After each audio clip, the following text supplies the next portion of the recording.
いろいろね、収穫方法とか、稼げる方法とか、背取り転売とか、楽に稼げる方法とかね、いろいろ僕も調べてきましたよ。どんなセミナー、いろんなセミナーとか、犯罪のこととか、いろいろ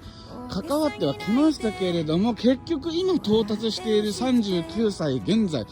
今、2024年の5月ですが、7月にはもう40歳です。だから今僕がその40歳になって僕が言えることは、違法なこともまあまあテクニックがあればやればいいんですけど、僕にはそういうテクニックがなかったので、やっぱり法的に違反するとかグレーとかブラックなことはちょっと無理でしたね。だから無理っていうか効率が悪いので、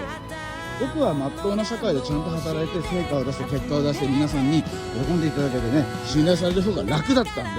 だからブラックな方は進みませんでした。ブラックな方向とかグレーな方向とかもやり方によってはあるので、